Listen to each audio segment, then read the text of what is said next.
श्री कृष्णा श्री कृष्णा श्री कृष्णा श्री कृष्णा।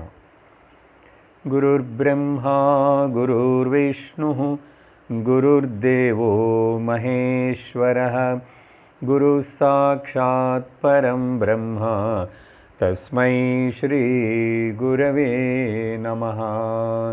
तस्मै श्री गुरवे नमः। हरि ओम तत्सत्। श्रीमद्भगवद्गीता 13வது அத்தியாயம் 8வது श्लोकम्। इन्द्रियार्थेषु वैराग्यम् अनहङ्कार एव च जन्म मृत्युजरा व्याधि दुःखदोषानुदर्शनम्। இந்த 13வது அத்தியாயத்தில் பகவான் கிருஷ்ணர் 7வது ஸ்லோகத்திலிருந்து ஆரம்பித்து 11வது ஸ்லோகம் வரைக்கும் 20 சாதனைகள்னு சொல்கிறார். எந்த சாதனைகள், எந்த குணங்கள், எந்த வேல்யூஸ் ஒரு மனிதனுக்கு ஹிருதயத்தில் இருந்து அவன் அனுசரிச்சுட்டு இருந்தால் அவனுக்கு அந்த க்ஷேத்திரஜ்ஞனுடைய ஞானம், க்ஷேத்திரஜ்ஞன் தானு க்ஷேத்திரஜ்ஞன் தானு ஆத்மா பிரம்மம் அப்படின்னு சொல்லி அதோடைய நிச்சயமான அபரோக்ஷமான ஞானம் அனுபூதி அவனுக்குள்ளே ஏற்படும். அதுக்காக தான் 7வது ஸ்லோகத்தில் 9 குணங்கள்னு நம்ம பார்த்தோம். அமானித்வத்திலிருந்து ஆரம்பிச்சு அடுத்ததாக இந்த 8வது ஸ்லோகத்தில் முதல் வரியில் இருக்கிற 2த்தையும் பார்த்தோம். இந்திரியார்த்தேஷு வைராக்கியம் அப்படின்னு சொன்னால் நம்மளை சுற்றி இருக்கிற இந்த உலகம்னா positions and relations, either the wet garbage or the dry garbage, ஏதோ ஒன்று அது நம்மளை டிஸ்டர்ப் பண்ணுற அளவுக்கு டிஸ்டர்ப் பண்ணுறதுக்கு அதுக்கு நம்ம லைசன்ஸ் கொடுக்கக்கூடாது. அப்படின்னா நமக்குள்ள ஏதாவது விஷயம் மேலே ராகமோ துவேஷமோ இருந்ததுன்னா நம்ம உலகத்துக்கு லைசன்ஸ் கொடுக்குறோம், நம்மளை டிஸ்டர்ப் பண்ணுறதுக்கு, நம்ம மனசனை அசாந்திப்படுத்துறதுக்கு. அப்போது அந்த சுற்றி இருக்கிற விஷயங்கள மேலே ராகமும் துவேஷமும் இல்லாமல் இருக்கிற நிலைக்கு பேர் தான் வைராக்கியம் அப்படின்னு அன்றைக்கே படித்தோம். அடுத்தது அனஹங்காரம், அகங்காரம் இல்லாத ஒரு பாவனை நிலை. என்ன அகங்காரம் என்பது? நம்முடைய சொந்தம் நினச்சிக்கிற இந்த சரீரம், மனசு, புலங்கள், இந்த காம்ப்ளெக்ஸ் இருக்க பாடி மைண்ட் காம்ப்ளெக்ஸ், இது நம்முடைய சொந்தம் இல்லை. இது நம்ம பிரார்த்தமனே கரன்சி வச்சுட்டு பகவான்கிட்ட கடன் வாங்கியிருக்கோம், ஈஸ்வரன்கிட்ட கடன் வாங்கியிருக்கோம். அதனால் இது மேலே அந்த பிராரப்தத்தில் இருக்கிற புண்ணிய பாபங்களுக்கு தகுந்த மாதிரி இதோட அமைப்பு, இதுக்கு வேண்டியது வர வேண்டியதெல்லாம் இனிமேல் என்ன வரணுமோ என்ன போகணுமோ அதெல்லாம் நடக்கும். அப்போது இது மேலே ஓனர்ஷிப்னோ கண்ட்ரோலர்ஷிப்னோ நம்ம கிளைம் பண்ணாமல் இருக்கிறது. இதே 2 வார்த்தைகளை அமானித்துவம் பற்றி சொல்லும்போது கூட சொல்லியிருக்கோம். அங்கே என்னென்ன சுற்றி இருக்கிற மமகாரம் எது கூட நமக்கு சொந்தம் இல்லை, வெளியில் அது. ஆனால் அகங்காரம்னு சொல்லும் போது நான் என்னுடைய சரீரம்னு நினச்சிக்கிற இந்த நான் உபயோகப்படுத்துகிற இந்த இன்ஸ்ட்ருமெண்ட் உபாதி கூட என்னுடைய சொந்தம் இல்லை. இது மேலே எனக்கு ஓனர்ஷிப்பு கிடையாது. டெம்பரரிலி ஐ ஆம் யூஸிங் இட். இது எப்போவாவது கிளம்பி போகும். மறுபடியும் பிரகிருதி ஈஸ்வரன் எப்போ இதுன்னு கேட்குறாரோ அப்போ நம்ம கொடுக்கணும். அதனால் ஓனர்ஷிப் நீ கிளைம் பண்ணக்கூடாது, அதே மாதிரி இதனை ரொம்ப கண்ட்ரோல் படுத்தி இதனை நான் சரியாக வச்சுக்க முடியும், இது நான் சொன்ன மாதிரி தான் செய்யவும் அப்படின்னு எதிர்பார்க்கறது கூட இல்லாமல் இருக்கணும். அப்படின்னா கண்ட்ரோல்ஷிப் ஆல்சோ நம்ம கையில் இல்லைன்னு புரிஞ்சுக்கணும். அதனால் இது 2 சொன்னதுக்கு பிறகு அடுத்த வரியில் ஜன்ம மிருத்யு ஜரா வியாதி துக்க தோஷானு தர்ஷனம். இதுதான் கொஞ்சம் ஆரம்பித்து அன்றைக்கி சொல்லி முடிச்சிருக்கோம். இது பற்றி இன்னும் கொஞ்சம் சிந்தனை செய்கிறோம். எப்போ நமக்கு புண்ணியம் நிறைய பீக் லெவலில் நமக்கு இப்போ சப்ளை ஆகிட்டுருக்கிறதோ பிராரப்தத்தில் அப்போது வாழ்க்கை லைஃப் ரொம்ப ஒண்டர்ஃபுல்லாக இருக்கும். நம்ம everything looks beautiful, life is so நைஸ்ன்னு இருக்கும். அது எல்லாருக்கும் வாழ்க்கையில் ஒரு பங்கு, ஒரு பாகம் அப்படி இருக்கும். ஆனால் அதே சமயத்தில் அந்த பிராரப்தத்தில் இன்னொரு பக்கம் எப்போ பாப்பம் மெச்சூர் ஆகி வரதோ அதுக்கு தகுந்த மாதிரி இதை பிரேக் டவுன் ஆக தொடங்கும். இதில் சில ப்ராப்ளம்ஸ் உருவாகும், ரிப்பேர்ஸ் எல்லாம் பண்ண வேண்டி வரும். அதனால் ஒரு பக்கம் ஒரு வகையான மக்கள் யாருன்னா life is so nice, everything is fine, so enjoyable, wonderful and everything is beautiful. அதனால் இன்னொரு பக்கம் என்னன்னே அவங்க பார்க்கவே மாட்டான். ரெண்டாவது வகை அவங்க இப்படி ஏதாவது பிரேக் டவுன் ஆகி ரொம்ப க்யூர் பண்ண முடியாத வியாதிகள் இல்லைன்னா நமக்கு முன்னாடி நமக்கு தெரிஞ்ச நம்மளுடைய சொந்த பந்தம் இவங்களை யாராவது உயிர் இறந்து போனானோ, அவங்களுக்கு கஷ்டப்பட்டுட்டு இருந்தானோ, இதெல்லாம் வரும்போது வாழ்க்கை என்ன எல்லாம் துக்கமயமாக இருக்கே, ஒரே பிரச்சனையாக இருக்கேன்னு சொல்லி இன்னொரு பக்கம் டிப்ரெஷன் ஆகி தற்கொலையே பண்ணிக்கினவன நிலைக்கு வரான்னு ஒரு பக்கம். ஸோ 2 வகை.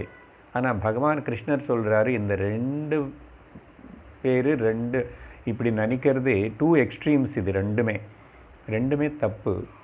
எப்படி எடுத்துக்கணும்? லைஃப் என்பது, வாழ்க்கை என்பது பேலன்ஸ் பண்ணணும். ரெண்டுமே இருக்கும். அதனால் இது 2 நினைக்கிறது தப்பு. பேலன்ஸ்டாக மிக்சராக எடுத்துக்கணும். அப்படின்னா எக்ஸைட்மெண்ட் இருக்கக்கூடாது, டிப்ரெஷன் இருக்கக்கூடாது. அந்த எக்ஸைட்மெண்ட் சிச்சுவேஷன்ஸ் வந்தாலும் டிப்ரெஸ் பண்ணுற மாதிரி சிச்சுவேஷன்ஸ் வந்தால் கூட பேலன்ஸ் பண்ணணும். அதனால் இந்த ஒரு சேம் உடம்பு சரீரம் சுகத்துக்கு அப்புறம் துக்கத்துக்கு ரெண்டுத்துக்கும் சோர்ஸாக இருக்கேன், மையமாக இருக்கேன். அதனால தான் அப்போது உடம்பு தானாக அது குட்டுன்னு சொல்லக்கூடாது, பேடுன்னு சொல்ல முடியாது. அது அவ்வளோதான். அப்போது என்ன பார்க்கணும்? வாழ்க்கையில் பாருங்க, ஜென்ம மிருத்யு ஜரா வியாதனி பகவான் 4 சொல்கிறார். இதில் ஜென்மனேது காமன், எல்லோரும் பிறந்தோம். பிறக்கிறதே ஒரு வியாதியோ என்னவோ சொல்லுவார் ரமணர். பிறந்ததே ஒரு வியாதி, அப்புறம் சரீரமே இன்னொரு வியாதி. அப்புறம் சரீரத்துக்கு வியாதி வந்தால் வியாதிக்கு வியாதி வந்துச்சேன்னு சொல்லணும் அப்படின்னு சொல்லுவார். கரெக்டு தானே? இன்னொரு திருஷ்டி இப்படி யோசிச்சு பார்ப்போம். என்னது? ஜென்ம பிறந்தோம், எல்லாரும் பிறந்தோம். ஆனால் இந்த பிறப்புக்கு அப்புறம் மேலே சொன்ன மாதிரி ஒரு பக்கம் எப்படி நல்ல 3 பருவங்கள் நம்ம நல்லா தான் அனுபவிக்கிறோம். அனுபவிக்க வேண்டானே சொல்லவே இல்லை. You can enjoy. பால்யம் யாரும் சொல்ல வேண்டாம். நம்ம சைல்டுஹுட் நம்ம என்ஜாய்டு. ஓகே, 10-12 வருஷம் வரைக்கும் நல்லா விளையாடுறது, சாப்பிட்றது, அது எல்லாம் பண்ணுறது, என்ஜாய் பண்ணுறோம். எந்த கவலை எது பற்றியும் திங்க் பண்ணல. ஸோ பால்யம் வி ஆர் என்ஜாயிங். அதுக்கப்புறம் கௌமாரம் வரும். கௌமாரம் அந்த டீனேஜ் வயசு. அப்போ கூட நல்ல ஃபேண்டசி எல்லாம் தொடங்கும். அவனை அதெல்லாம் என்ஜாய் பண்ணுறான், டீனேஜ் எல்லாமே கூட. படித்து விளையாடிட்டு சாப்பிட்டுட்டு அப்படி இல்லை. ஓகே, ஸோ அந்த பருவம் இது டீனேஜ். அதுக்கப்புறம் வந்து யவ்வனம்னா அதுக்கப்புறம் கல்யாணம் பண்ணிக்கிட்டு குழந்தைகள் வேணுமனே என்ஜாய் பண்ணுறது, ஸ்திரீ புருஷா, அப்புறம் வேலை பணமும். அதுக்கப்புறம் அந்த சமயத்தில் நல்ல ஒரு ஸ்டேட்டஸு, பேரு, புகழ் இதெல்லாம் அனுபவிக்கிறான். இது எல்லாரும் காமனாக எல்லாருக்கும் அப்படி இருக்கும். ஆனால் இதில் கொஞ்சம் திரும்பி மறுபடியும் எக்ஸ்ட்ராடினரி திங்ஸ், எக்ஸ்ட்ரீம் பார்ப்போம். என்னது, நமக்கு முன்னாடியே சில பேர் இப்படியே சின்ன குழந்தைகளாக இருக்கும்போதே இன்னும் வளரல, பெருசாகலை, அப்போவே ரொம்ப கொடுமையான வியாதிகள்னால கஷ்டப்படுவான். அப்புறம் சிலது இழந்து போகும்.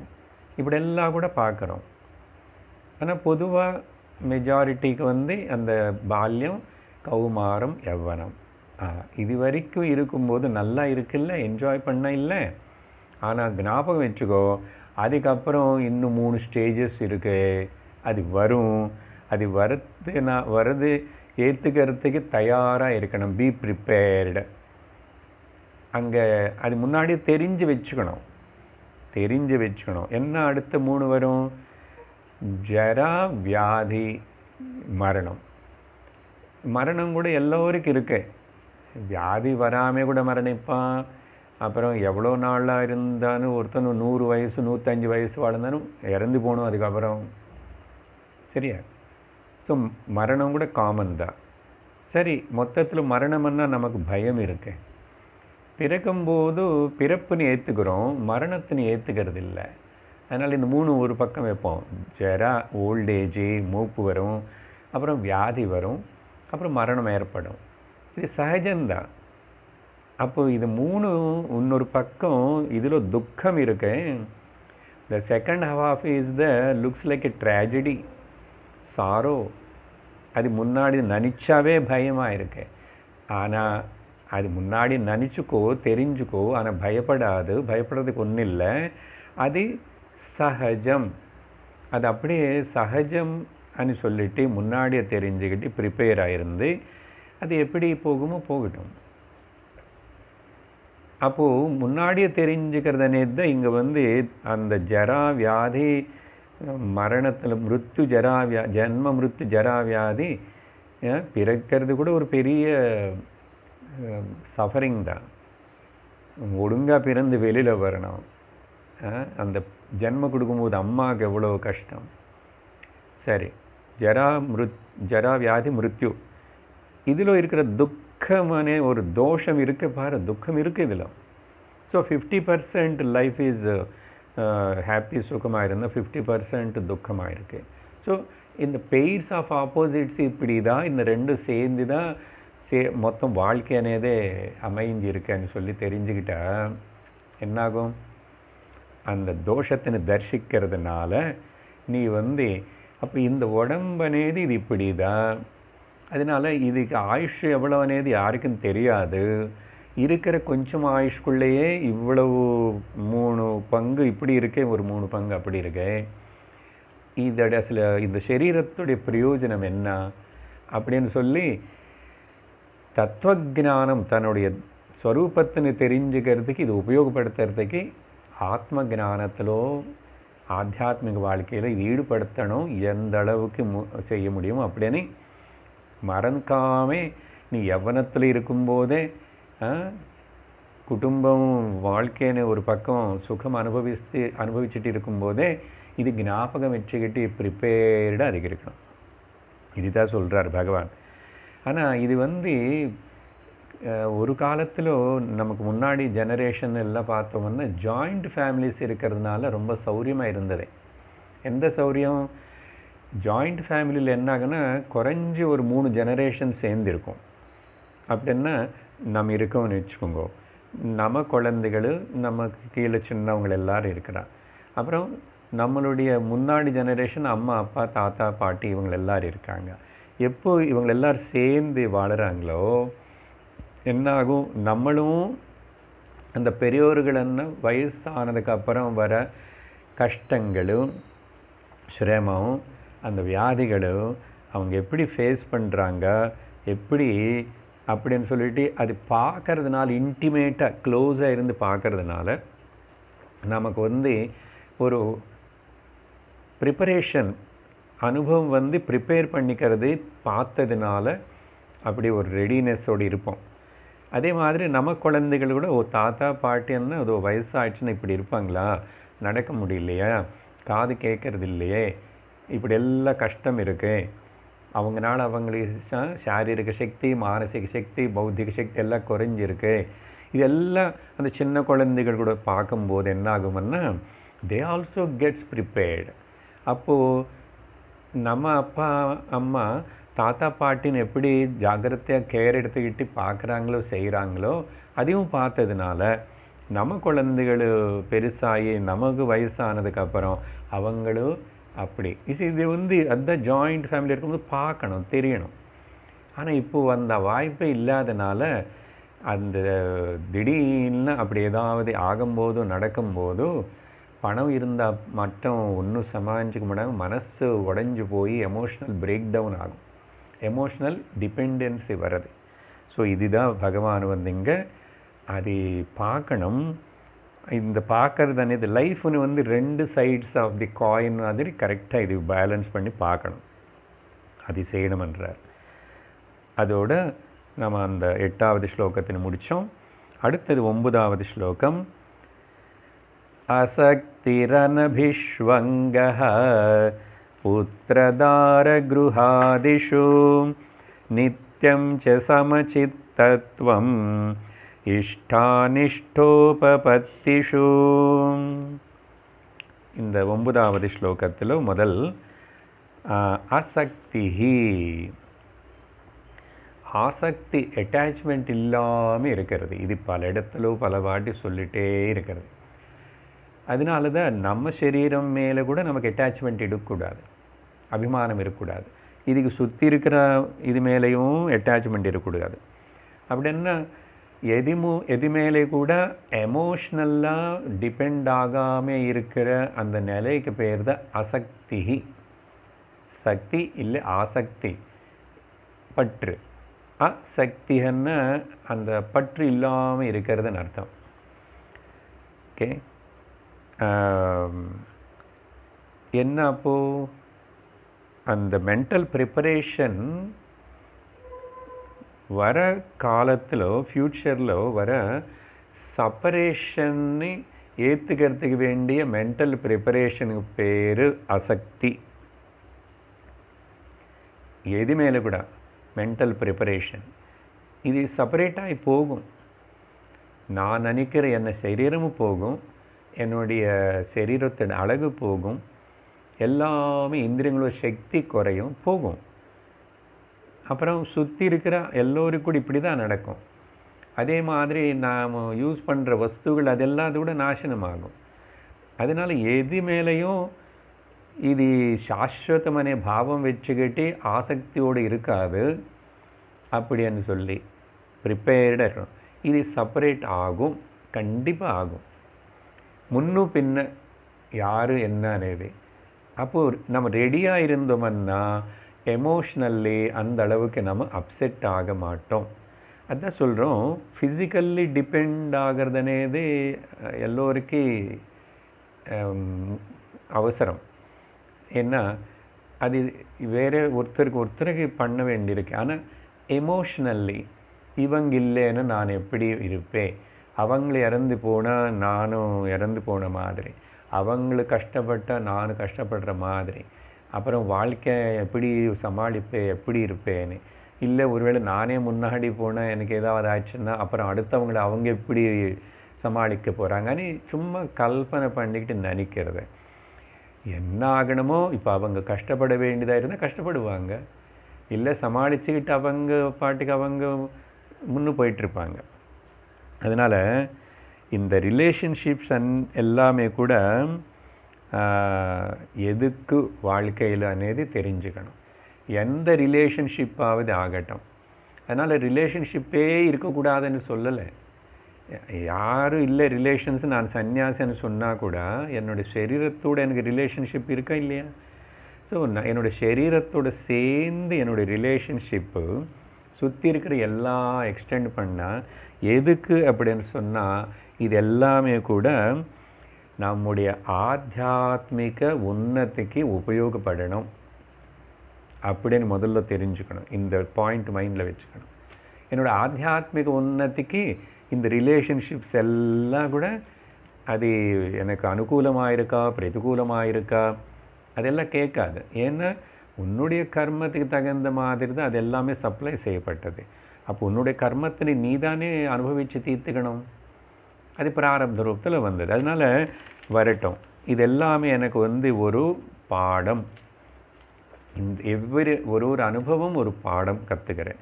ஆத்தியாத்மிக பாடம் வளர்ச்சிக்கு. அப்படி இருந்து பழகணும், வாழணும். உதாரணத்தை பாருங்க, இந்த ட்ரெயின் ஜெர்னி, ரயிலில் பிரயாணம் செய்யும்போதும் 2 நாள் போகிறோம் ஒரு இடத்துலேருந்து இன்னொரு இடத்துக்குன்னு சொன்னால் அதில் பல பேர் ஏறுவாங்க, பல பாஷை, எல்லோரும் பேசுகிறோம். முதல்ல கொஞ்சம் பேசலாம், அதுக்கப்புறம் பேசி பழகி அவங்களுக்கு நமக்கு சாப்பாட்டு கொடுத்து, அவங்களுக்கு டீ வாங்கி கொடுத்து, நம்ம அவங்களுக்கு செலவாட்டு, அவங்களும் நமக்கு பண்ணி, இப்படி பேசிக்கிட்டு அவங்க விஷயங்கள், அவங்க ஃபேமிலி, நம்ம ஃபேமிலி விஷயம் பேசி, ஃபோன் நம்பர் கூட வாங்கி கொடுத்து எல்லாம் சேர்ந்துட்டு அப்புறம் யாரும் அவன் ஸ்டேஷன் வரும்போது அவன் இறங்கி போயிடுவான். இறங்கி போகும்போது பை பாய் அப்படின்னு சொல்லிட்டு போயிடுவான். ஏன்னா I have to continue my journey. நம்ம ஜெர்னி நம்ம கண்டினியூ பண்ணணும். அதனால் வாழ்க்கையில் ஒரு ஜீவன் தனித்தனியாக உண்மையாக அவங்க ஜெர்னி பிரயாணத்தினை அவங்க கண்டினியூ பண்ணணும். ஆனால் தற்காலத்துக்கு நடுவில் ஒரு ஷேரிங்குக்காக தான், இந்த கர்மத்தினை தீர்த்துக்கிறதுக்காக தான் பல ரிலேஷன்ஷிப் எல்லாம் ஏற்படும். அதனால் எந்த ரிலேஷன்ஷிப்புக்கும் முக்கியத்துவம் கொடுக்க வேண்டாம். எல்லாத்தையுமே நல்ல அன்போடு அப்படி பாரு. பகவான் கொடுத்தது இது என்னுடைய கர்மத்துக்கு தகுந்த மாதிரின்னு எதுனி வெறுக்காது, எதுனே ரொம்ப நேசிச்சு கிட்ட போகாது. இப்படி இருக்கிறதுக்கு பேர் தான் அசக்தி. ஆனால் இந்த விஷயம் ஞாபகம் இருக்க மாட்டேங்குது. ஏன்னா மோகத்தினால் இந்த விஷயத்தினை மறந்து போகிறோம். மறுபடியும் சத் சங்கத்துக்கு பகவான் கிருஷ்ணர் சொல்லி கொடுத்த பகவத்கீதை படித்த திரும்பி ஞாபகம் வரும்.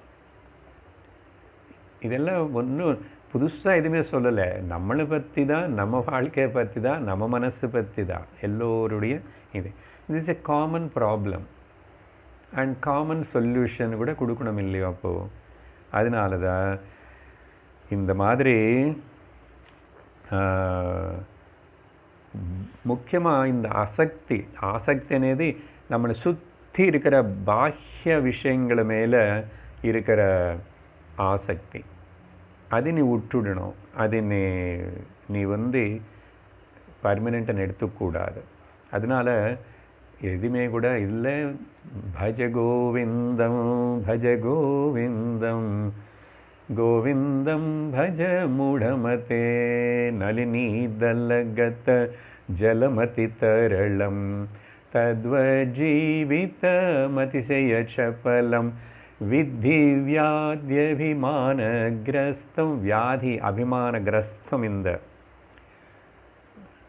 லோகம் சோக உலகம் மொத்தம் கூட இந்த மோகத்தினால் இது தெரிஞ்சுக்காம கவனிக்காதனால தஞ்ச சமஸ்தம் துக்கப்படுறான், கஷ்டப்படுறான். அதனால தான் மோகத்தினை உருவாக்குறதுனால, இந்த மோகத்தினை நீக்கிறதுக்காக சொல்லப்பட்ட அந்த பஜகோவிந்தத்துக்கு இன்னொரு பேர் என்ன சொன்னோம்? மோக முத்கரம். ஒரு பெரிய சம்மட்டி வச்சு அடித்த மாதிரி பெரிய சுற்றி வச்சு மோகத்தினை உடைச்சிடணும். அப்படி அடுத்தது அனபிஷ்வங்க புத்திரதாரா குருஹாதிஷு. இந்த அசக்தின்னு சொல்லி இது இங்கேருந்து பிரித்து எடுத்துக்கிட்டால் ரெண்டாக பண்ணிட்டோம். அசக்தி பாஹ்ய விஷயங்களை மேலே, பாஹ்யமான உயிர் இருக்கிற பொருள், உயிர் இல்லாத பொருள், ஏதாவது ஆகட்டும், பொசேஷன்ஸ், ரிலேஷன் எதுவுமே சுற்றி இருக்கிறது மேலே. ஆனால் இப்போ இங்கே ரொம்ப க்ளோஸாக இருக்கிறது மேலே, அதுதான் ரொம்ப டேஞ்சர், நம்மளை ரொம்ப படுத்தும். பிரத்யேகமாக అనభిష్వంగ யாரு மேலே, இது கூட ஒரு டைப் ஆஃப் அட்டாச்மெண்ட் இது. இந்த అనభిష్వంగனே அபிஷ்வங்கன்னா ரொம்ப நெருங்கி இருக்கிற சிலத்து மேலே. ஒன்று நம்ம சரீரம், அப்புறம் இந்த சரீரத்துக்கு ரொம்ப க்ளோஸாக இருக்கிற பிளட் ரிலேஷன்ன்றோமே, பிளட் ரிலேஷனாக ஃபேமிலி ரிலேஷனாக க்ளோஸாக இருக்கிற என்ன. அதில் முக்கியமாக இங்கே பாருங்க, உயிர் இல்லாததுன்னு சொல்லிட்டு இருக்கேன்ல, நான் தங்குற இந்த உடம்பனே குருகம் மட்டும் இல்லை, இன்னொரு குருகம் இருக்குல்ல, நான் கட்டினதோ வாடகைக்கு இருக்கிறதோ ஏதோ. அதனால் குருக, அந்த குருகத்தில் இருக்கிற நீ, உன்னுடைய சரீரம், இந்த சரீரத்துக்கு ரொம்ப க்ளோஸாக ஒட்டி இருக்கிற புத்திர தாராதிஷு, மனைவி பாரிய மேலேயும் அப்புறம் குழந்தைகள் மேலேயும் பற்று இல்லாமல் இருக்கிறது வேறே, அன்போடு இருக்கிறது வேறேங்க. நல்ல ஜாக்கிரதையை புரிஞ்சுக்கணும். நம்முடைய ரிலேஷன்ஷிப்ஸு லைஃப் எல்லாமே கூட அந்த family should run on the base and the centre point of the love. Love is a matter of, life is a matter of love. அது ரொம்ப முக்கியம். ஆனால் அந்த லவ் అనేది not because of any condition love. அந்த condition எடுத்தாச்சுன்னா அது service, Seva, பக்தி ஆகும். குடும்பம் பார்த்துக்கிறது, குடும்பத்தில் இருக்கிறவங்க எல்லாருமே அவங்களை நீ செய்ய வேண்டிய அளவுக்கு அந்த டைமில் உன்னுடைய கடமை செய்கிறது எல்லாமே சர்வீஸ் ஆகும், பக்தி ஆகும். ஏன்னா ஈஸ்வரன் பாவத்தோடு அதெல்லாம் செய்கிறதுனால. ஸோ வீட்டில் இருக்கிற முக்கியமாக இந்த விஷயங்கள் மேலே, அப்புறம் சில வாட்டி நமக்கு ரொம்ப க்ளோஸ் ரிலேஷன்ஸ், இது எல்லாமே. இன்னும் போனால் கொஞ்சம் கிராண்ட் சில்ட்ரன் மேலே அந்த ஒரு அட்டாச்மெண்ட் இருக்கும். அவங்கள எல்லாருமே அன்பாக பார்க்கலாம், நல்ல விஷயங்கள் சொல்லலாம், பேசலாம், தவிர அட்டாச்மெண்ட் இருக்கக்கூடாது. கிராண்ட் சில்ட்ரனாவது அவங்கள பற்றி கவலைப்படுறது எது செய்யக்கூடாது. Just be as a elder person there. அவங்களுக்கு வேண்டிய அளவுக்கு அந்த சமயத்தில் கொடுக்க வேண்டிய அன்பு, நல்ல ஒரு பண்பாடு, அப்புறம் ஒரு அட்வைஸ் கேட்டால் அவ்வளவுதான், பற்று வச்சுக்கூடாது. ஸோ இப்படி புத்திரதாராதிஷு குருஹாதிஷு அனபிஷ்வங்க. ஸோ ரெண்டு விதமாக சொல்கிறோம். ரொம்ப க்ளோஸ் சர்க்கிளில் இருக்கிற அட்டாச்மெண்ட்டு, அப்புறம் சுற்றி இருக்கிற கொஞ்சம் வெளியில் இருக்கிற அட்டாச்மெண்ட், ரெண்டுத்தையும் வச்சுக்கூடாது, விட்டுடணும் அப்படின்னு சொல்லி. அடுத்தது இப்போது நம்ம 15ஆவதுடைய கருத்துன்னு பார்க்க போகிறோம். நித்தியம் ச சமச்சித்தத்துவம்.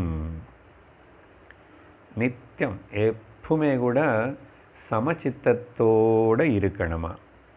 இந்த சமத்துவம், சமச்சித்துவம், பேலன்ஸ்டு மைண்ட் అనేది ரொம்ப ரொம்ப முக்கியம். அது யோகபரமாக பேசினாலும் கர்மயோகபரமாக பேசினாலும், கர்மயோகம் சொல்லும் போதே பகவான் அங்கேயே சமத்துவம் யோக உச்சதே. உனக்கு கர்மயோக ஒழுங்காக புரிஞ்சதுன்னா, நீ சரியாக பண்ணிட்டு இருந்தா, நீ உன்னோட மைண்டு பேலன்ஸ்டாக இருக்கும், சமத்துவத்தோடு இருக்கும். சரியா? கர்மயோகம். ஸோ இதோடைய கருத்து என்னன்னா, இன்னும் அந்த வரி முடியல. இது நித்தியம் சமச்சித்தத்துவம். எப்போ ரெண்டு த பெயிர்ஸ் ஆஃப் ஆப்போசிட் காம்ப்ளிமெண்ட்ரிஸ் வந்தாலும் சரி, இஷ்டானி అయిష్టాని ఉత్పత్తిషు నిత్యం చ సమచిత్తత్వం ఇష్టాని అనిష్టాని ఉపపత్తిషు இஷ்ட அனிஷ்டோபத்திஷு. நமக்கு ரொம்ப ஃபேவரபுளாக இருக்கிறது வரும்போது, நடக்கும்போது இஷ்டமானது, நமக்கு இஷ்டமில்லாதது அன்ஃபேவரபுளாக இருக்கிறது, అయిష్టமானது நடக்கும்போது கூட சமச்சித்துவத்தோடு இருக்கு. அது எப்படி சார்? நம்ம என்ன பண்ணுவேன்? ஏற்றுக்கிட்டு தான் வேணும். அதுதான் வந்துச்சு, அதுதான் ஆயிடுத்து, உன்னை கையில் ஒன்றும் இல்லை, நீ ஒன்றும் பண்ண முடியல.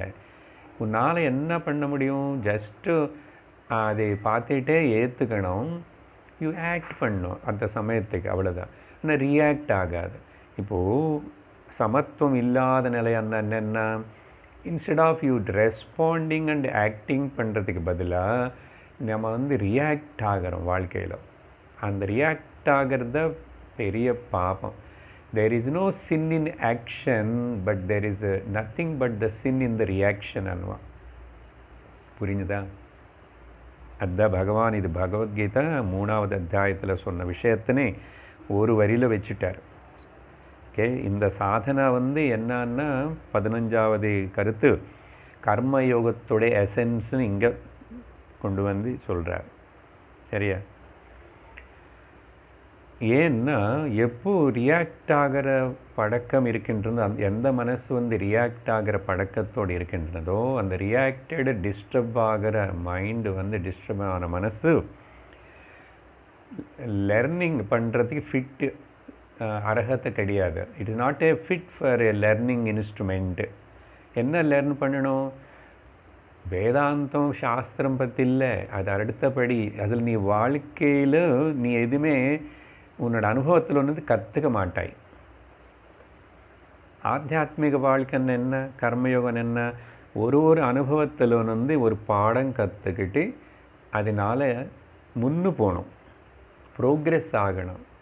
இதுக்கு பேர் தான் கர்மயோகம், இதுக்கு பேர் தான் ஆத்தியாத்மிக வாழ்க்கை.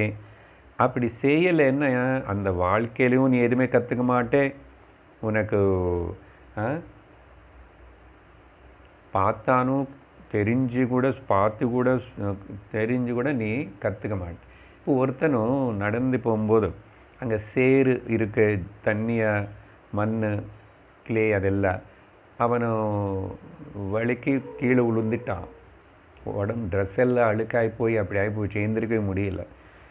இப்போது அது பார்த்தாச்சு இல்லை, இனிமேல் தூரமாக முன்னாடி அந்த சேறு பார்க்கும்போது எங்காவது ஜலம் இருக்கிற இடத்துல ஸ்கிட்டி ஆகும்னு ஜாக்கிரதையாக இருந்து நீ ஜாக்கிரதையாக போகணும். இல்லைன்னா அது பைபாஸ் பண்ணி போகணும்.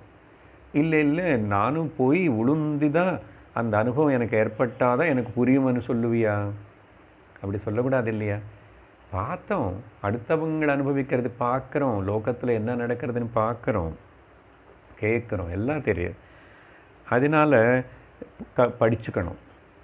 இன்னொன்று ஆத்ம வித்யா பிரம்ம வித்யா படிக்கிறதுக்கு உனக்கு அந்த கர்மயோகம் சித்தசுத்தின்னு கொடுத்துட்டு அந்த ரியாக்டிங் மைண்டு, டிஸ்டர்ப்டு மைண்டு அது இல்லாமல் மனசு சுத்தமாகி அப்புறம் ஏகாகிர நிச்சலமான அந்த மனசு தான் இந்த தத்துவ ஞானத்தினை கிரகிச்சுக்க முடியும்.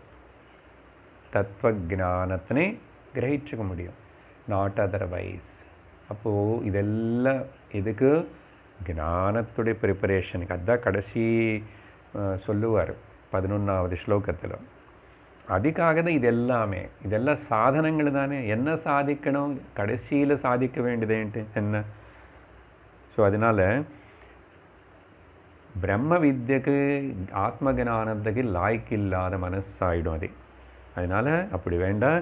நித்தியம் ச சமச்சித்தத்துவம் இஷ்டானிஷ்டோபபத்திஷு அப்படின்னு இன்டைரக்டாக அந்த திதிக்ஷா துவந்தங்கள் நடக்கும்போது ஏற்படும் போது ரெண்டுத்தனையும் சமமாக பார்க்குற நிலை. அப்பப்பப்பவே ஏதாவது டிஸ்டர்பன்ஸ் ஏற்படுறதா, ரியாக்ஷன் ஏற்படுறதான்னா உடனே அங்கே அது சரி பண்ணணும். அப்படி சொல்லி எப்படி இந்த சமச்சித்துவத்தினை அடையிறதே ஆல்ரெடி நிறைய வாட்டி அங்கங்கே பேசி 3வது அத்தியாயத்தில் சொன்னால் கூட ஒருவேளை உனக்கு இப்போது சமச்சித்தம் இருந்தால் நல்லா தான் இருக்கும் சுவாமி, நான் ரியாக்ட் ஆகக்கூடாதுன்னு தான் நினச்சிட்ருக்கேன். ஆனால் அந்த டைமில் ஞாபகம் இருக்க மாட்டேங்குது. அடிக்கடி மறுபடியும் இப்படி தான் ஏதோ ஒரு ரியாக்ட் ஆகிறேன், கவலைப்படுறேன். அதனால் ரியாக்ட் ஆகக்கூடாதுன்னு சொன்னார் மாஸ்டர், கவலைப்படக்கூடாதுன்னு சொன்னார் అనేది மறுபடியும் அது இன்னொரு கவலை ஆகிடும். கிளாஸ் முடிச்சுட்டு போகும்போது கிளாஸில் கிருஷ்ணர் எனக்கு இவ்வளோ சொன்னார், இதெல்லாம் எனக்கு வரமாட்டேங்குது, நான் ரியாக்ட் ஆகிட்டே இருக்கேன், இன்னும் சமச்சித்தம் வரலையே அப்படின்னு சொல்லிட்டு வரி பண்ணிக்கிறேன். ஸோ எனக்கு சமச்சித்தம் வரல, வரி போக மாட்டேங்குதானே இன்னொரு வரி ஆட் ஆகிடுச்சு. அப்படி இருக்கக்கூடாது. Take it easy, how to get it அப்படின்னு உனக்கு சந்தேகம் இருந்தால் கிருஷ்ணா சொல்கிறாரு, நான் அடுத்த ஸ்லோகத்தில் சொல்கிறேன், கேளுன்றார். கேளுன்றார். அடுத்த ஸ்லோகத்தில் அப்படி சொல்கிறதுக்கு முன்னாடி என்ன நம்ம விசாரணை பண்ணணும், எப்படி வருமனு கேட்டோம் இல்லையா. முதல் அடுத்த ஸ்லோகத்தை படிச்சுட்டு நான் அப்புறம் இந்த மெத்தடாலஜி என்ன, ஓகே, கர்மயோக சாப்டரில் சொன்ன மெத்தடாலஜின்னு நீ உபயோகப்படுத்திட்ட, அது இங்கே உனக்கு நித்தியம் சமச்சித்தத்தோடு இருக்கிற ஒரு திறமை, உனக்கு டேலண்ட் கொடுக்கும். அப்போது அதுக்கு என்ன பண்ணணுமனேத முதல்ல 10வது ஸ்லோகம் படித்து அப்புறம் மயி சானன்யயோகேன பக்திரவ்யபிசாரிணி விவிக்ததேசசேவித்வம் அரதிர்ஜன சம்சதி. இந்த ஸ்லோகத்தில் 16வது கருத்து சொல்லப்படுறது. அந்த 16வது கருத்து சொல்யூஷன். எதுக்கு? இந்த நித்தியம் சமச்சித்தம், சமச்சித்தத்தினிடம்னு எப்படி అని கேட்டோம் இல்லையா, அதுக்கு அங்கே பதில். ஆனால் அதுக்கு முன்னாடி அது புரியறதுக்கு இந்த விஷயம் கவனிப்போம். என்னது? கர்மயோக அத்தியாயத்தில் சொன்னால் கூட அது இப்போ இங்கே ஞாபகப்படுத்திக்கிட்டு, அதுக்கப்புறம் பகவான் நிறைய பக்தி யோகம் வரைக்கும் சொன்ன நிறையா அத்தியாயங்களுக்குள்ள சொன்ன விஷயம் மொத்தத்தினி அந்த 16வது ஒரு வரியிலோ பகவான் வச்சு சொல்ல போகிறார்.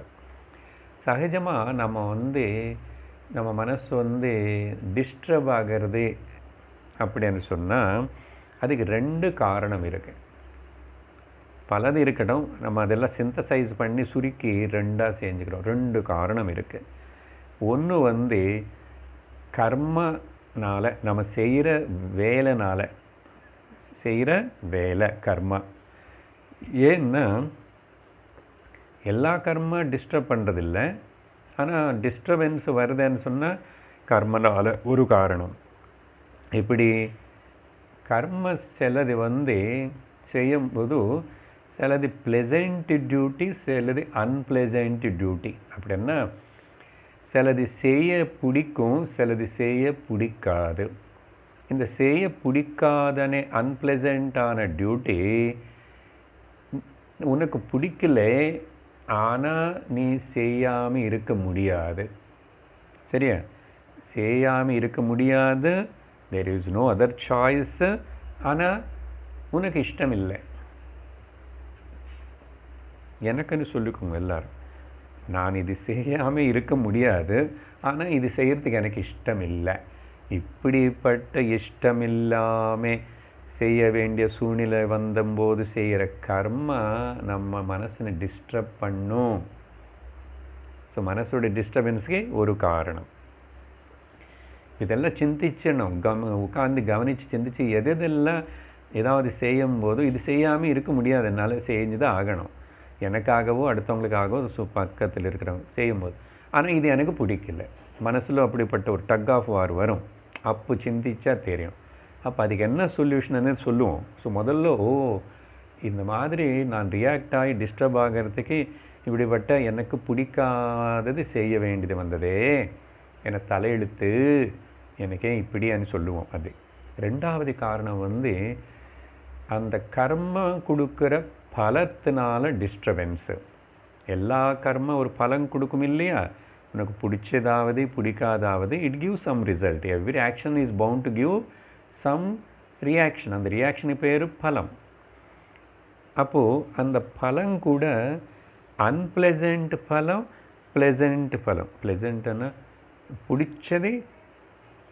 பிடிச்ச பலம் கிடைச்சது, எனக்கு பிடிக்காதது சேர்ந்துச்சே அன்பிளசண்ட் பலம். அப்போது அன்பிளசண்ட் பலம் வந்தால் பிடிக்காது என்ன, எனக்கு அது வாங்கிக்கிறது பிடிக்கல, I don't want to receive it. ஆனால் but there is no choice, நீ அந்த பலம் ஏற்றிக்கிட்டு தான் ஆகணும். வேறு என்ன வழி இருக்கு? இப்போது குழந்தைகளை பெற்றோம், குழந்தைகள் வேணும்னு ஆசைப்பட்டோம். எல்லா குழந்தையும் நம்ம நினச்ச மாதிரி அது அப்படியே இருக்குமான்னு, நம்ம நினச்ச மாதிரி வந்துருமான்னு சொல்ல முடியாது. ரெண்டுத்தில் ஒன்று வரலாம், ஒன்று அப்படி வேறு மாதிரி இருக்கலாம். ஸோ யாருக்கு தெரியும், யார் சொல்ல முடியும்? அதுக்கு அநேக காரணங்கள் இருக்குல்ல. அதே மாதிரி கல்யாணம் பண்ணிக்கிறோம், ஸ்பௌஸ் பாரியை அல்ல பர்த்தா எல்லாம் நம்ம நினச்ச மாதிரி சரியாக அப்படியே போகும் இருக்கும் అనేది கேரண்டி இல்லை இல்லையா? அப்படி தான் இருக்கு. நம்ம ஏதோ நினச்சிட்டு பண்ணுறோம், ஆனால் பலம் அப்படி இருக்கலாம், இப்படி இருக்கலாம். அப்படி இருக்கும்போது ஸோ கர்ம பலம் கூட நான் ஆசிக்காத, நான் விரும்பாத பலம் வரும்போது நானும் டிஸ்டர்ப் ஆகிடுவேன். அதனால் இந்த மாதிரி முதல் சொன்னது என்ன, கர்மத்தினால் டிஸ்டர்ப் ஆகிறதுக்கு பேர் கர்த்தா. கர்த்தாவாக நானும் டூயராக டிஸ்டர்ப் ஆகிட்டுருக்கேன். ரெண்டாவது பலம் வர்றதுனால போக்தாவாகவும் என்ஜாயராகவும் நான் டிஸ்டர்ப் ஆகிறேன். ரெண்டு காரணம். அதனால் உதாரணத்துக்கு பாருங்கோ, யாந்திரிகமாக ஏதோ மெக்கானிக்கலாக ட்ரெடிஷ்னல் சொல்லிட்டு சில பண்டுகள்லாம் கொண்டாடுறோம். முக்கியமாக இந்த நவராத்திரி பொம்மலை கொலு வைக்கிறது. எங்கள் வீட்டில் நிறைய வருஷமாக எங்கள் தாத்தா பாட்டி அதுக்கு முன்னாடி நின்று கூட அந்த பொம்மலை கொலு கரெக்டாக 9 படி வைப்பாங்க, இப்படி வைப்பாங்க, இவ்வளோ வாங்கி வச்சுருக்காங்க. அது அப்படியே ஒரு வருஷம் பண்ணிகிட்டே வரும். ஆனால் இப்போது அது காலம் மாறிட்டே போகிறது, வீடு அவ்வளோ பெருசு இல்லை, அதே ஊரில் இருக்க முடியல, அதெல்லாம் பேக் பண்ணி வச்சுக்கிறது, சொந்த வீடு கிடையாது, இப்படியெல்லாம் ஆகும்போதும் அப்புறம் ஆனால் சரி சொந்த வீடு இருந்து ஏதோ கொஞ்ச நாள் சமாளித்து பண்ணுறோம். அந்த பாட்டியோ அந்த வீட்டில் இருக்கிற இவங்களுக்கோ சில பேருக்கு இது பண்ணலைன்னு என்ன ஆகுமோ, அவ்வளோ நாளில் பண்ணிகிட்டே வர இந்த ட்ரெடிஷன் இது பண்ணலைன்னு என்ன ஆகுமோன்னு ஒரு பயத்தோடு பண்ண வேண்டியிருக்கு. இருந்து பண்ண முடிஞ்சால் பண்ணலாம், ஆனால் இப்போது விடவும் முடியலை, பண்ணவும் முடியலை. அது வேறு குழந்தைகள் எல்லோரும் எங்கெங்கே போயிட்டாங்க. இப்போது நான் மொத்தம் ஒரு வயசாகி பாட்டியாக இருக்கேன். இப்போ நான் அந்த பொம்மலை கொலுவில்லை, ஆனால் வைக்காமே இருந்தால் மனசு உறுத்தும் குத்தும். என்னதே சுவாமி கண்ணு குத்துவாரோன்னு சொல்லிட்டு பெரிய வயசு வந்த பாட்டிக்கு கூட பயம் இருக்குது. ஏன்னா சின்ன வயசில் அதுதானே சொல்லி கொடுத்தோம். இப்போது புரிஞ்சுக்க வேண்டாம் சின்ன வயசில் சொன்னதே. அதனால் அப்படி இது ஒரு உதாரணத்துக்கே ஒன்றும். மிச்சம் நிறைய பண்டிகை ரூபத்தில் நம்ம செய்கிற சில நைமித்திக கர்மங்கள், அக்கேஷ்னல் இந்த ஃபெஸ்டிவல்ஸ் இவெல்லாம் கூட ரொம்ப பயந்துட்டு அது பண்ணலன்னு என்ன ஆகுமோ, இது குடும்பத்துக்கு ஆபத்து வருமோ, ஏதாவது துக்கம் வருமோ, அபசகுனம் ஆகுமோ, அப்படி இப்படின்னு பாவித்து செய்கிறது. மொத்தத்தில் கர்மத்தினாலையும் டென்ஷனும், கர்ம பலத்தினாலையும் டென்ஷனும் இருக்க. அப்போ என்னதான் சொல்யூஷன் இதுக்கு? என்னதான் சொல்யூஷன்? கிருஷ்ணா சொல்கிறாரு, சொல்யூஷன் ஒன்றே ஒன்று தான் இருக்குது. Learn to like it. உனக்கு பிடிக்காதனே சொல்கிறீல்ல, அந்த கர்மாவது கர்ம பலமாவது, அந்த பிடிக்காதனே சொல்கிறது வார்த்தை மாற்றி உன் மனசில் லைக்கிங் இஷ்டத்தினை உருவாக்கிக்கோ. அது ஒன்று தான் வழி, த பெஸ்ட் வே. அதை எப்படி சார் பண்ணுறது? இஷ்டம் இல்லாததுன்னா ஏன் பண்ண முடியாது? கர்மயோகத்தில் நாங்கள் சொல்லியிருக்கோம் இல்லையா? அதுக்கு ஞாபகப்படுத்துக்கோ. என்ன அதுக்கு யூ அடாப்ட் இந்த 2 பிரின்சிபல்ஸ் நீ அப்ளை பண்ணும். என்ன ஒன்று ஈஸ்வரார்ப்பண பாவனத்தோட நீ கர்மனை பண்ணும். உனக்கு பிடிக்கல பரவாயில்ல, ஆனால் ஈஸ்வரனுக்காக பண்ணுறேன், ஈஸ்வரனோட நியத்தி, என்னோட தலையெழுத்தி என்னான்னு ஈஸ்வர நியத்தின்னு சொன்னான்னு பண்ணும். ஈஸ்வரனுக்காக பண்ணும். அங்கே அதனால் அப்போ முணுன்னு சொல்லிட்டு மர்மரிங் பண்ணிக்கிட்டு பண்ணாத, இஷ்டத்தோடு பண்ணும். அது எப்போ ஈஸ்வரன் அங்கே கொண்டு வரையோ நீ, உனக்கு ஆட்டோமேட்டிக்காக அந்த வெறுப்பம் போய் விருப்பம் வரும். புரியுறதா? இது ஒரு மெத்தடு. இதெல்லாம் பேஷனது தான். இங்கே ஞாபகப்படுத்துக்கிட்டேன். அடுத்த வரியில் இது இருக்குது, ஈஸ்வரார்ப்பண பாவனோட. ரெண்டாவது, அப்போது அந்த ஈஸ்வரார்ப்பண பாவனை இஸ் டேக்கிங் கேர் ஆஃப் அந்த கர்ம. இஷ்டமில்லாத கர்மனை செய்யும், இஷ்டமில்லாத கர்மனேது ஒன்றும் கிடையாதுங்க. இங்கே அப்புறம் கெட்டுதனேது ஒன்றும் கிடையாது. எல்லாமே அந்தந்த இடத்துல அதாவது உன்னுடைய சித்த சுத்திக்கு நீ ஆத்தியாத்மிக வளர்ந்து எவால்வ் ஆகிறதுக்காக தான் இந்த பாயிண்ட் முதல்ல கேட்ச் பண்ணணும். இது மனசில் வச்சுக்கிட்டு பண்ணால் சரியாக இருக்கும். ஈஸ்வரார்ப்பண பாவனை முதல் அந்த கர்த்தா மூலமாக நான் சஃபர் பண்ணுறது டிஸ்டர்பன்ஸு போயிடும். ஏன் நான் கர்த்தாவே இல்லை. முதல் ஈஸ்வரார்ப்பிதம் நேச்சயா கிருதம் சித்தசோதகம் முக்தி சாதகம். உபதேச சாரத்தில் ரமணர் சொன்னார் இல்லையா, ஈஸ்வர அர்ப்பணமாக செய்யறது நான் இச்சையா கிருதம். அப்போது அடுத்தது அந்த பலத்தினால் வர கஷ்டம் டிஸ்டர்பன்ஸு எப்படி பலம் வரும்போது அது இது என்னுடைய பிராரப்தம், இது ஈஸ்வர பிராரப்தம்னா ஈஸ்வர பிரசாதமாக எடுத்துக்கணும். அப்போ தான் நமக்கு முடியும். ஈஸ்வர பிரசாதமான பாவத்தோடு அப்படின்னா பிராரப்தத்தினை பிரசாதமாக ஸ்வீகரிச்சுக்கணும். பெரிய பெரிய ஞானிகளும் மகாத்மாக்கள் கூட ராமராவது கிருஷ்ணராவது வாழ்க்கையில் வந்த சில கஷ்டங்கள் துக்கங்கள் எல்லாத்தையும் பிராரப்தம் ஏற்றிக்கிட்டாங்க. புரியுறதா?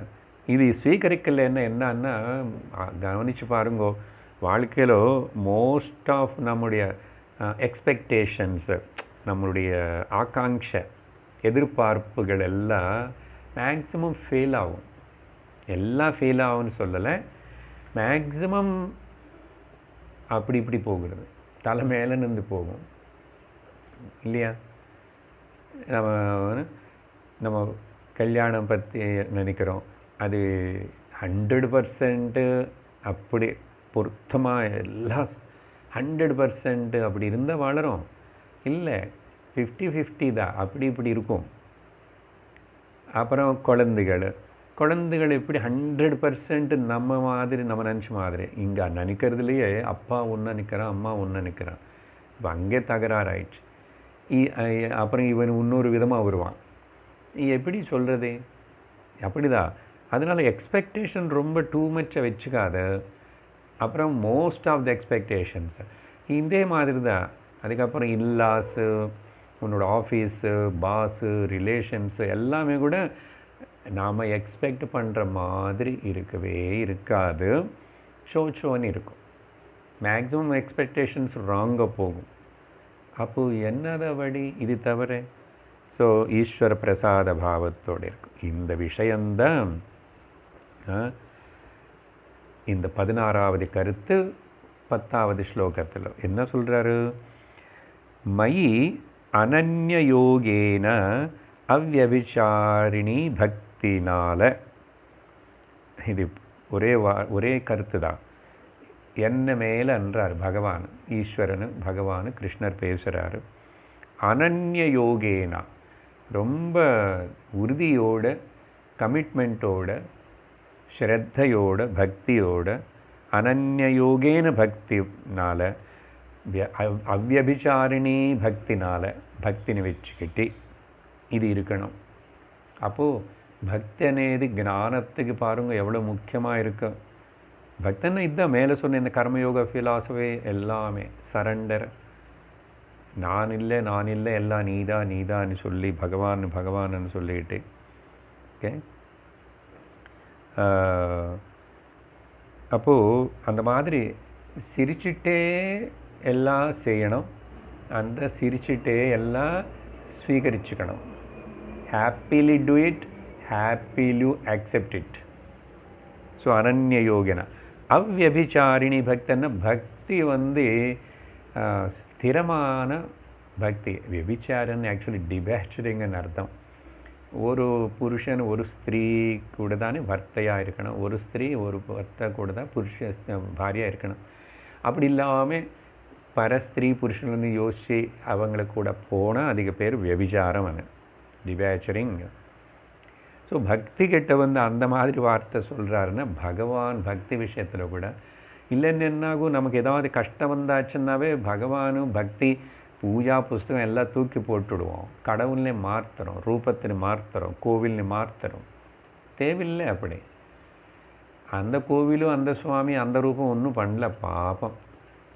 உன்னுடைய கர்மந்தான் இப்படியெல்லாம் கொண்டு வருது. நீ கவனித்து தெரிஞ்சுக்கிட்ட நீ அப்படியெல்லாம் விபிச்சாரியாக இருக்க மாட்டே பக்தியில். ஸோ அனன்ய யோகேனா ரொம்ப சுத்தமான மனசோட அநேக மேலே சொன்ன எல்லா கருத்துக்களையும் ப்ராக்டிஸ் பண்ணிக்கிட்டு அதுதான் பக்தின்னு சொன்னால் அது இருக்கணும். வெளியில் காட்டுற பக்தியே பக்தி இல்லைங்க, அதுக்கு சம்பந்தம் இல்லை. அது ரொம்ப ரொம்ப மினிமம் இருந்தால் இருக்கலாம், இல்லைன்னாலும் பரவாயில்ல. ஆனால் அது இருந்துட்டு இந்த மேலே சொன்ன இந்த பாவங்கள் ஒரு மனுஷனுடைய மனசில் இல்லைன்னா அவன் பக்தனே ஆக மாட்டான், பக்தனே கூப்பிட முடியாது.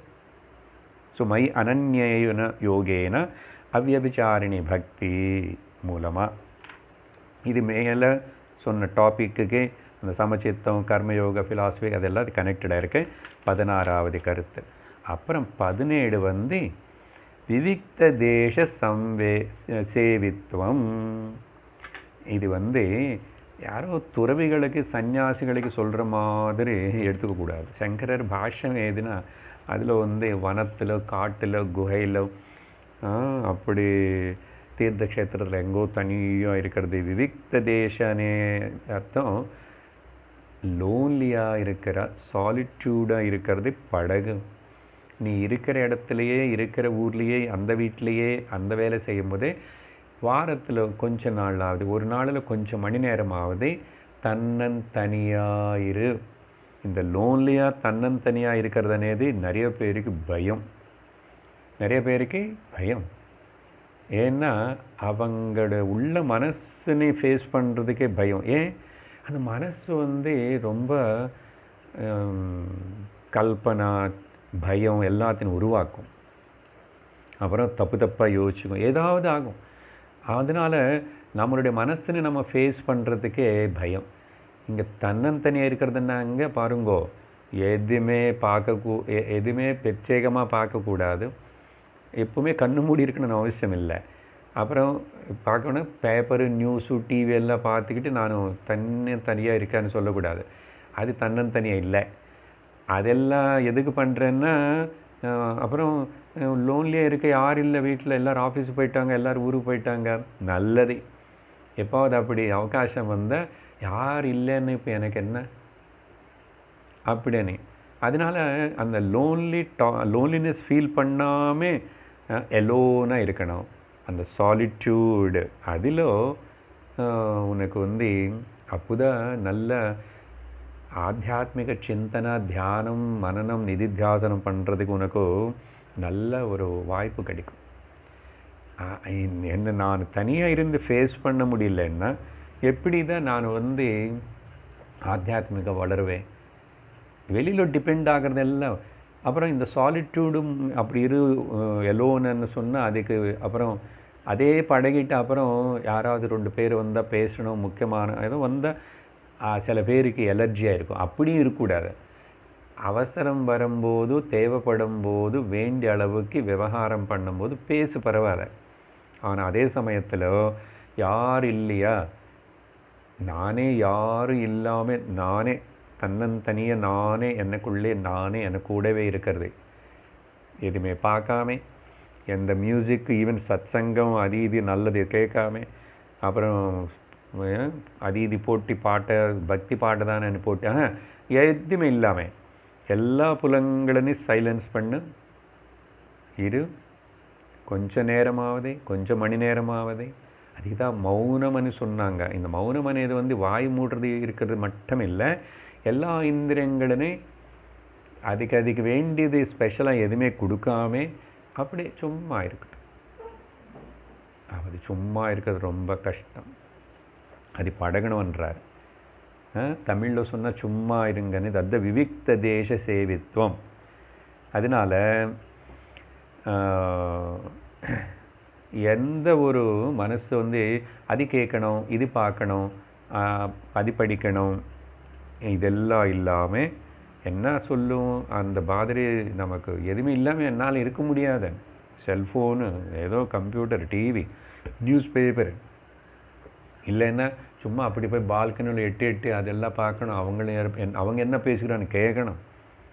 நான் தனியாக தான் இருக்கேன். ஆனால் எங்கே இருக்க தனியாக மைண்டும் இந்திரியங்கள் இத்தனை பக்கம் போயிட்டுருக்கேன். இதெல்லாம் என்ன காட்டுறதுன்னா இந்த இன்னர் மனசு உனக்குள்ளே இருக்கிற இன்னர் ப்ரெஷர் காட்டுறது. இல்லைன்னா வேக்யூம், இன்னொரு பக்கம் வேக்யூமாக இருக்கு, ஐயோ என்ன யாரும் இல்லாமல் நான் அப்படியே இருக்கவே முடியாது. இன்னொன்று பேசிதான் ஆகணும், ப்ரெஷர் உள்ள பேசிதான் ஆகணும். அதனால தான் ஃபோனு வச்சு கூப்பிட்டுட்டு கூட யாருக்கிட்டாவது அரட்டை அடிச்சுட்டே இருக்கணும், இல்லை டிவி நம்மக்கிட்ட பேசிகிட்டே இருக்கணும். நானும் அப்படி இருக்க முடியாது. நீயா அப்படி இருக்க முடியலன்னா எங்கே தான் புலங்களை கட்டுப்படுத்துறது, எங்கே தான் மனசின் உள்ளுக்கு திருப்புறது, அந்தர்முகம் எப்போ ஆகிறது, ஸ்வரூபத்தை நீ எப்படி கவனிக்கிறது, எப்போ நானா யாருன்னு தெரிஞ்சுக்க போகிறோம். அதனால் ரொம்ப முக்கியம் விவிக்த தேச சேவித்துவம். அப்படி இருந்து அப்புறம் எப்பவுமே அப்படி இருக்கணும் இல்லை, அப்படி எப்பவுமே இருக்கணும். ரமண மகரிஷி மாதிரி அநேக வருடம் யார் பார்க்காம யாரு கூட பேசாமல் அந்த காட்டில் தோட்டில் மலை மேலே மாந்தோப்பில் இருக்குது, அது எல்லாருக்கும் சாத்தியமாக. அவரோட பிராரப்தம் அப்படி அவருக்கு ஆகிடுது. ஆனால் நீ இருக்கிற இடத்துல அப்படிப்பட்ட ஒரு நிலை வருமா, அடுத்த ஜென்மத்தில் அப்படி வருமானு எதிர்பார்க்காத. இந்த ஜென்மத்தின் வேஸ்ட் பண்ணிக்காத, இப்போ பண்ணு. இருக்கிற இடத்துல ஒரு நாளையில் கொஞ்சம் நேரம் ஈவன் சத் சங்கம் கேட்கறது இந்த இதுலேயே அது கூட கொஞ்சம் நேரம் நிறுத்தணும். எதுவுமே பண்ணாமல் சும்மா உட்காரணும். பார்ப்போம் என்னாகும். பெரிய தியானம்னு சொல்லி கஷ்டப்பட்டு ஒன்றும் பண்ண வேண்டாம், சும்மா இரு. கண்ணு திறந்தே பார்க்குறேன். ஆனால் அந்த பார்க்கும்போதும் எந்த நாமரூபங்களை பற்றி யோசிச்சுட்டு பார்த்து திரும்பி மனோராஜ்யத்தை உருவாக்காமே ஆகாயத்தின்னு பாரு. உனக்கு நீ அந்த பார்க்குற பொருளுக்கு நடுவில் இருக்கிற ஆகாயத்தின்னு பாரு. இல்லை கொஞ்சம் நேரம் கண்ணு மூடு, சித்தாகாசம் பாரு. அங்கே மனசில் எண்ணங்கள் வருதே போகிறதே, எந்த எண்ணமும் நிற்கிறதில்லை. நான் கூப்பிடவே இல்லை, என்னமோ நான் சின்ன வயசுல அதெல்லாம் ஞாபகம் வருது, நான் கூப்பிடவே இல்லை, திடீர்னு அதாகிறது இதாகிறது. கவனி, மறுபடியும் கண்ணு தரு, மறுபடியும் பாரு என்ன நடக்கிறது, யார் எங்கே நடக்கிறது, எல்லாம் ஆத்ம கான்ஷியஸ் ஆன நானும் எனக்கு சுற்றி இப்படிப்பட்ட ஒரு பிரகிருதி விளையாட்டு நடக்கிறத கவனிக்கணும். அதனால் இந்த வேக்யூமும் ஃபீல் பண்ணக்கூடாது, ப்ரெஷரும் ஃபீல் பண்ணக்கூடாது. அதனால் அவுட்லெட் இருக்கணும் இல்லையான்னு, அவுட்லெட்டு ஆம்லெட் அதெல்லாம் பண்ணுறோம். ஆனால் கொஞ்ச நேரம் இப்படி முதல் 10 நிமிஷம் 15 நிமிஷம் அரை மணி நேரம் 1 மணி நேரம் அப்படி இருக்கிறதே பழகணும். முடிஞ்ச ஒரு நாள் முழுசாக இருக்கலாம். அதனால தான் ஒரு நாளைக்கு சாப்பாடாமல் உபவாசம் இருக்கிறோம் இல்லையோ மௌனமாக இருக்கிறதே போயிடும். அந்த மௌனம்னா இந்த விஷயங்கள் எல்லாமே வரும். ரொம்ப நேரம் அப்படி எனக்கு அந்த அளவுக்கு கண்ணு மூடியோ கண்ணு திறந்து தியானம் செய்யாமல் எது செய்யாமல், சரி அட்லீஸ்ட்டு கொஞ்சம் புஸ்தகம் படி. ஆனால் அந்த புஸ்தகம் படிக்கிறது கூட படித்து நிறுத்து, சும்மா இரு, சும்மா இரு, சுகம் பெரு. அது எப்படி அபியாசம் பண்ணு. அது அடுத்தது 18வது அரதிஹி ஜனசம்சதி. மேலே அசல் தொடர்பே இல்லை எதுவுமே, அப்புறம் பேசாமல் இருக்கிறது அப்படியெல்லாம் வேண்டாம். அந்த தனியாக இருக்கிறது பழகிட்டு அப்புறம் யாரு கூட பார்க்குறதோ பேசுகிறதே பிடிக்கல அப்படி சொல்லாது. ஆனால் அக்ஞானிகளோட லௌகிகளுக்கு அவங்களை கூட அப்படிப்பட்ட ஜனசம்சதி தானே கூட்டம். கூட்டத்தில் போகக்கூடாது. இப்போது கொரோனா இருக்கு, எங்கே பார்த்தேன். Don't mix with the crowd where there is. அக்ஞானிகளான ஜனங்கள் ரொம்ப லௌகிக விஷயங்களிலே ஈடுபடுறவங்களை நடுவில் இருக்காது. அது எல்லாத்திலிருந்து விரமிச்சுக்கோ. அரதிஹி பாலிட்டிக்ஸ், ராஜ்யம் என்ன நடக்கிறது, கவர்மெண்ட் என்ன ஆயிடுத்து, அவங்க என்ன, அந்த ஃப்ளாட்டில் எதிர் வீட்டில் என்ன, இப்படி அதிசிந்தனை பண்ணாது. அப்படி என்ன அர்த்தம் என்னன்னா, நல்லவங்களுக்கு கூட படகு, நல்ல நண்பர்கள் இருக்கட்டும், ஆத்தியாத்மிக சிந்தனை அவங்களுக்கு இருக்கட்டும், நல்ல சாத்விக சுபாவம் இருக்கிறவங்களாக இருக்கட்டும், ஓகே. அப்படிப்பட்ட சில பேர்கிட்ட மட்டும் சத் சங்கத்தில் மக்கள் கூட இருக்கிறது வச்சுக்கோ. ஜனசம்சதி நார்மல் கூட்டணி எப்படியோ போகிற எல்லாரும் கூட சேராதே. ஒரு இந்த மாதிரி நல்லவங்களுக்கு கூட அப்படி இருக்கும்போது, சத் சங்கத்தில் இருக்கும்போது, கொஞ்சம் பேர் கூட இருக்கும்போது அப்படி இருந்தால் கூட, இல்லை குடும்பத்தில் 10 பேர் வந்தாங்க, ஃபெஸ்டிவலு பண்டிகை நடக்கிறது அக்கேஷன், அப்போ கூட நீ உள்ள மட்டும் லோன்லி ஆயிரும். உள்ள யூ ஆர் எலோன், பட் வெளியில் சும்மா அவங்க அதையும் அக்செப்ட் பண்ணுறேன். ஆனால் உள்ள உன்னுடைய ஏகாந்தத்தை டிஸ்டர்ப் ஆகக்கூடாது அப்படி சொல்லி அடுத்தது இந்த ஸ்லோகத்தில் முடிச்சிட்டோம். அடுத்த 11வது ஸ்லோகத்தில் பகவான் வந்து அத்தியாத்ம ஞான நித்யத்வம் தத்வஜானார்த்த தர்சனம் ஏதத் ஞானமிதி புரோக்தம் அஜ்ஞானம் எததோன்யதா. இதோட 20 கன்க்ளூட் ஆகிறத கொஞ்சம் மட்டும் ஜஸ்ட் இன்ட்ரடியூஸ் பண்ணுறேன். இங்கே வந்து ஆக்சுவலாக 19வது கருத்து என்னன்னா தத்துவ ஞானார்த்த தர்சனம். எப்பவுமே தத்துவ ஞானத்தினை கொடுக்கிற சொல்கிற இருக்கிற புஸ்தகங்கள், சத்சங்கம், ஸ்ரவணம், குரு அவங்களே தரிசிச்சுட்டேரும். மானசிகமாக தரிசி, பாஹ்யமாக போய் தரிசி, கேளு பாரு, தத்துவஜான உடைய அர்த்தத்தினை தரிசனம் பண்ணணும். சும்மா பாராயணம் பண்ணிக்கிட்டு நிறைய படிச்சுக்கிறே அப்படின்னு இல்லை. எவ்வளோ நாள் பாராயணமே பண்ணுறேன், அர்த்தத்தினை காட்டி கொடுக்குற, சொல்லி கொடுக்குற, உபதேசிக்கிற அந்த ஆச்சாரிய குரு கிட்ட போகிறதே அப்படி இல்லை. ஏன்னா அந்த தத்துவஜானந்தா ஞானந்தா சிறந்தது, ஞானந்தா மருந்து, ஞானம் மட்டும்தான் மருந்து இந்த சம்சார வியாதிக்கு. That is so knowledge is power நஹி ஞானேன சத்ருஷம் அப்படின்னு அது மேலே நிஷ்டையோடு இருக்கிறது பேர் தத்துவஜானார்த்த தர்சனம். அது இருந்தால் அது வச்சுக்கிட்டு வாட் இஸ் த கன்க்ளூஷன் 20 உனக்கு என்ன கிடைக்க போகிறது, என்ன நீ என்ன செய்யணும்? ஆத்ம ஜான அத்தியாத்ம ஜான நித்தியத்துவம். நான் இப்போது ఆధ్యాత్మిక வாழ்க்கை అనేది ఇది ముఖ్యమని, ఇది ప్రైమరీ అని இது ப்ரையாரிட்டி இதுக்குன்னு சொல்லிட்டு முடிவு பண்ணிட்டேன். அதனால் அத்தியாத்ம ஜானம் அது கொடுக்குற தத்துவ ஜானார்த்த தர்சனம், அதுக்காக நான் நித்தியத்துவம் அதிலேயே நில்லு. மறுபடியும் அப்படி இப்படி போகாதே, அப்படி இப்படி வழி தவறி போகாது. ஆத்ம சிந்தனையிலேயே சதா இருந்துட்டிரு. ஓகே. அப்புறம் அது வந்து எமோஷ்னல் இண்டிபெண்டன்ஸ்னு உனக்கு கொடுக்கும். சர்வம் பரவசம் துக்கம். ஆத்ம சிந்தனை தவிர மேலே ஏதாவது சிந்தனை இருந்தால் துக்கம். ஆத்மவசம் சர்வம் சுகம். அதனால் அத்தியாத்ம ஜானம் அதிலேயே நித்தியத்துவம் இருக்கணும். அதுக்கப்புறம் ஞானம் வந்தாச்சு, ஞானம் அங்கே பிரகாசிக்கும். இனிமேல் அங்கே என்ன ஸ்ட்ரகிள் இருக்கு. ஸோ அப்படி 20வது விஷயத்தோடு இங்கே முடிச்சிருக்காரு. இன்னும் சில பாயிண்ட்ஸ் இதுக்கு சம்பந்திச்சுட்டு அப்புறம் பேசுவோம். ஓம் பூர்ணமத பூர்ணமிதம் பூர்ணாத் பூர்ணமுதச்யதே பூர்ணஸ்ய பூர்ணமாதாய பூர்ணமேவாவசிஷ்யதே. ஓம் சாந்தி ஷாந்தி ஷாந்தி. ஹரி ஓம் ஸ்ரீ குருப்யோ நமः. ஹரி ஓம். ஹரி ஓம் தத்சத்.